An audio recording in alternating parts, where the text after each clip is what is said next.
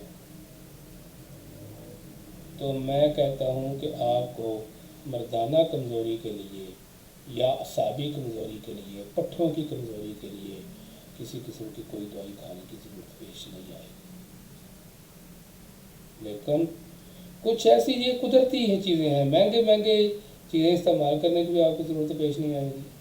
یہ قدرتی چیزیں ہیں، نیچرل چیزیں ہیں، اللہ تعالیٰ نے ان کے اندر بڑی ہی بے شبہ طاقت جو ہے میرے رب نے اس کے اندر رکھی ہوئی ہے۔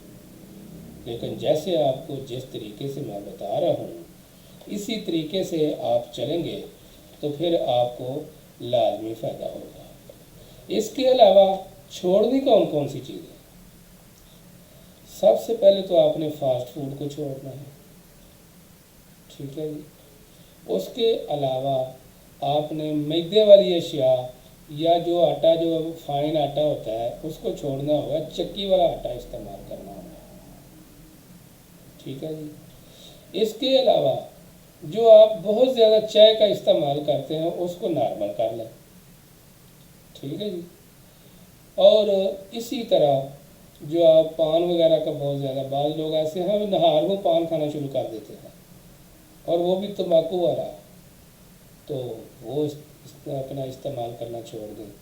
اس کے علاوہ بعض لوگ ایسے ہیں جو بڑے مہنگے ہوٹلوں سے صبح کا ناشتہ منگواتے ہیں، تو جب اس طرح کے ناشتے آتے ہیں تو ان کے اندر غیر معیاری جو ہے نا اجزاء ہوتے ہیں، جس وجہ سے بھی انسان کی صحت خراب ہوتی ہے۔ اس کے ساتھ ساتھ آپ صبح کا پراٹھا چھوڑ دیں، خشک روٹی استعمال کریں اور گندم والی چکی کے آٹے والی روٹی استعمال کریں، ٹھیک ہے جی۔ ان چیزوں پر آپ عمل کریں تو اللہ کے فضل و کرم سے لازمی آپ بہت سے امراض سے آپ بچ سکتے ہیں۔ یہ نہیں ہے کہ آپ کو اعصابی کمزوری ہے، پٹھوں کی کمزوری ہے، مردانہ کمزوری ہے یا دماغی کمزوری ہے، ہاڑ کی کمزوری ہے، تو یہی ٹھیک ہوں گے۔ اور بھی اس کے علاوہ آپ کی باڈی کے اندر بہت سے امراض جو ہیں جنم لیتے ہیں وہ ختم ہو جائیں گے انشاءاللہ۔ انسان جب غذا کھاتا ہے، ناقص قسم کی غذائیں لیتا ہے تو اس کی جسم کے اندر بہت سے امراض پھر جنم لیتے ہیں۔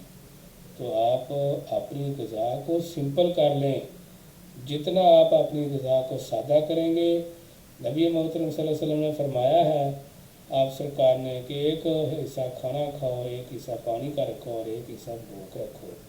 جب آپ صلی اللہ علیہ وسلم کے فرمان کے مطابق آپ چلیں گے تو انشاءاللہ آپ بیمار نہیں ہوں گے۔ جیسے کہ اللہ تعالیٰ نے فرمایا کھاؤ پیو لیکن حد سے زیادہ تجاوز نہ کرو۔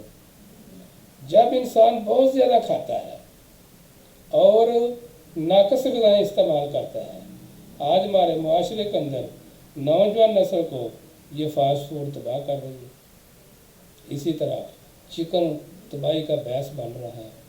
اسی طرح جو بچے ہیں ان کو یہ نوڈل، لیز، سلانٹی، املی، نمکو چورن، اس طرح کی چیزیں جو ہیں وہ تباہی کی طرف لے کے جا رہی ہیں۔ دیکھو آج چھوٹے چھوٹے بچوں کو 7-8 سال کے بچے ان کو نظر کے چشمے لگے ہوئے ہیں، آئی سائڈ ان کی ویک ہو چکی ہے۔ کیوں؟ میں نے دیکھا ہے ایسے اتنے چھوٹے چھوٹے بچوں کو شوگر کا عارضہ ہو چکا ہے۔ تو وہ کیوں ہے؟ وہ اس وجہ سے ہے کہ جو اس کی والدہ نے کھایا پیا ہے اسی وجہ سے اس کے وہ مطلب کہ وہ خوراک لیتا رہا ہے اپنی والدہ سے، تو اس وجہ سے وہ بچہ ویک ہے اور وہ بھی اس طرح کے امراض میں مبتلا ہو جائے گا جو اس کی والدہ کھاتی رہی ہے۔ اگر اس کی والدہ صحت مند غذا کھاتی تو وہ صحت مند ہوتی تو اس کا بچہ بھی صحت مند پیدا ہوتا ہے۔ جبکہ والدہ ہی ایسی بازاری چیزیں جو ہیں گندی قسم کی لیتی رہی ہے تو بچے کو یہ اس قسم کے آگے میں نے ایسے دیکھا بچے 2 سال کا بچہ ہے اس کو ہرنیوں کی شکایت ہو چکی ہے۔ ایک میرے پاس بچہ ہے اس کی عمر صرف 4 مہینے تھی، تو وہ میرے پاس چیک کروانے آئے تو ان کو اس بچے کو ہرنیوں کی شکایت ہو گئی۔ تو کیا وہ بچے کو ہرنیوں کی شکایت خود ہوگی ہے؟ نہیں، اس کی والدہ کی وجہ سے ہوئی ہے۔ طب کا قانون یہ ہے کہ 2 سال تک بچے نے دودھ پینا ہوتا ہے اور 2.5 سال تک بیٹی نے دودھ پینا ہوتا ہے، تو اتنی دیر تک جو بھی خوراک والدہ کھائے گی اور بچہ دودھ پیے گا تو اس پر لازمی اثر ہوگا۔ اگر آپ نے چیک کرنا ہو تو جو والدہ جس کا چھوٹا بچہ دودھ پلاتی ہے خود اپنا، تو ایک دن کچے چاول چبا لیں، صبح دیکھو گے بچے کے سٹول کے اندر آپ دیکھیں گے ثابت قسم کے چاول نظر آئیں گے، ثابت بالکل پیور۔ بچے نے تو چاول نہیں کھایا، اس کی والدہ نے چاول چبائے تھے، تو جب کہ اس کے بچے کے سٹول کے اندر جو ہے وہ چاول ہے۔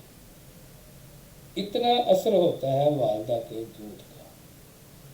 تو جب آپ اس طرح کی چیزوں کو چھوڑ دیں گے تو ضرور آپ صحت کی طرف آ جائیں گے۔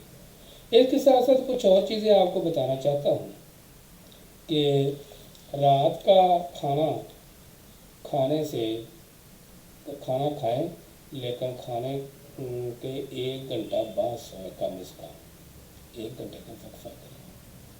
ایسے نہ کریں کہ کھانا کھائیں اور فوری سو جائیں۔ اور اس کے علاوہ طب کا یہ بھی قانون ہے کہ رات کا کھانا کھانے کے بعد لازمی پیدل چلو، چاہے تجھے کانٹوں پہ چلنا پڑے۔ تو دوستو، ایسی چیزیں جو میں نے غذائیں بتائی ہیں، ان کی طرف اگر آپ توجہ کر لیں اور پیور دیسی چیزیں استعمال کرنا شروع کر دیں تو میرے خیال میں آپ کو کسی ادویات کھانے کی ضرورت پیش نہیں آئے گی۔ اس کے ساتھ ساتھ ایک آپ کو ہدایت کرتا چلوں گا، جو لوگ شوگر پیشنٹ ہیں یا ہائی بلڈ پریشر کے مریض ہیں یا جو لوگ دل کے عارضہ میں مبتلا ہیں، ان لوگوں کے لیے میں یہ کہوں گا کہ آپ الحجاج دواخانہ میں آئیں، مجھ سے مشورہ کیے بغیر ان چیزوں کو استعمال نہ کریں۔ اپنی نبض، طبیعت، مزاج چیک کروائیں، اپنی رپورٹس ہمراہ لے کر آئیں، تو اس کے بعد آپ کو مشورہ دوں گا کہ غذائی طور پر کون سی آپ چیزیں استعمال کریں جس سے آپ صحت مند زندگی گزار سکتے ہیں۔ تو آخر میں یہ کہوں گا کہ سب سے گزارش ہے، جو لوگ نماز پنجگانہ ادا نہیں کرتے وہ پنجگانہ نماز ادا کرنے کی کوشش کریں۔ یہ دنیا عارضی ہے، یہ ختم ہونے والی ہے، اس میں کچھ بھی نہیں ہے، یہ ایک بلبلے کی طرح ہے۔ آپ نے فرمایا یہ ایک چھاؤں کی طرح ہے۔ تو 5 ٹائم نماز ادا کریں، اپنی زندگی کے اندر اعتدال لانے کی کوشش کریں، اپنی غذا کے اندر اعتدال لانے کی کوشش کریں۔ تو اب تک کے لیے دعا کی درخواست ہے، اب تک کے لیے اجازت چاہتا ہوں۔ السلام علیکم۔